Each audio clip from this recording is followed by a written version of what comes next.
Mr. President, Excellencies, distinguished delegates, ladies and gentlemen, I am honored to address the Human Rights Council today and brief you on the outcomes of this year's high-level political forum on sustainable development, HLPF, held in New York from the 8th to the 17th of July under the auspices of the Economic and Social Council.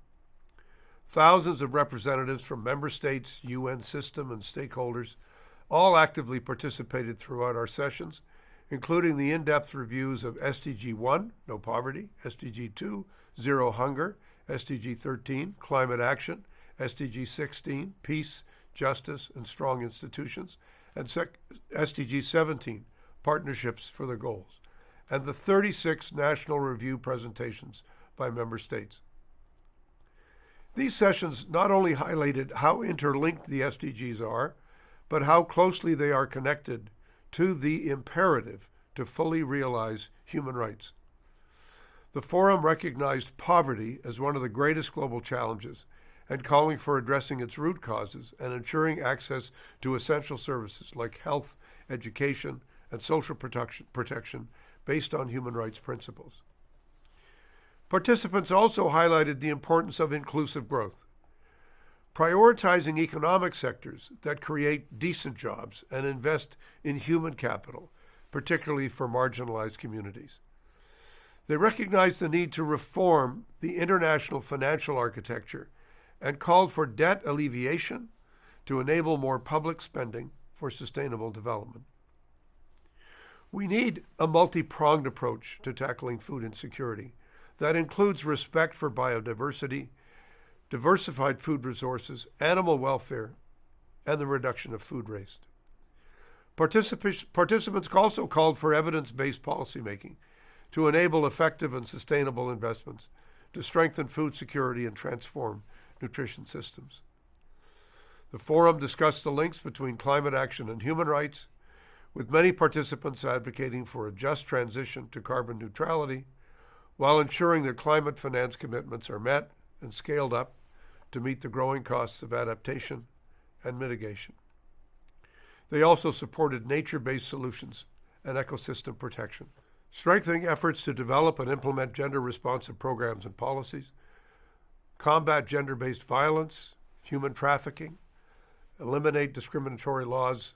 These were all key focuses of our discussion.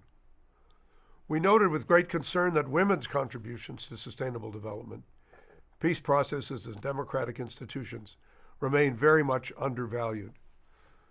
And of course, we discussed the importance of people-centered justice systems that uphold democracy, the rule of law, and access to justice, including free legal aid and judicial independence, with sustained peace. These were all underscored.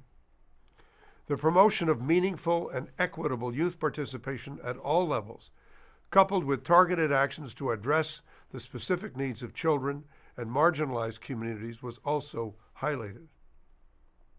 Dear colleagues, the HLPF really showed us that the international community remains committed to finding inclusive, resilient, and science-backed solutions to addressing pressing global challenges and advancing human rights. But with the advent of new solutions and innovations must also come plans, real plans, concrete plans for implementation and action. ECOSOC is the inclusive platform for exactly these kinds of outcomes. We bring together actors across different sectors to identify and commit to action that is going to be transformative and can have a tangible impact in countries and communities. As president of ECOSOC, I'm committed to ensuring that we are leveraging these opportunities in an inclusive manner to promote action, ambition, innovation, and engagement. Indeed, one of the key themes of my presidency will be the crisis of displacement, an issue that is of critical importance to the human rights agenda. We need to ensure that the rights of those on the move are protected and that they are supported by regular migration and by pathways for refugee protection. Other key topics include artificial intelligence and the international financial architecture. These have to be front and center, while ensuring at the same time that gender and inclusion are cross-cutting themes across the work of the Council. With targeted outcomes on these issues, we believe the Council will be poised to raise the ambitions for our collective action. As we all know, next week the Summit of the Future will convene at the 79th session of the General Assembly. This is a crucial moment to take forward the progress from the SDG Summit through an action-oriented pact of the future with human rights at its core. The Fourth International Conference on Financing for Development in June 2025 will be another opportunity to help unlock financing flows and investments to close the SDG financing gap, which will, without any doubt, impact financing for human rights.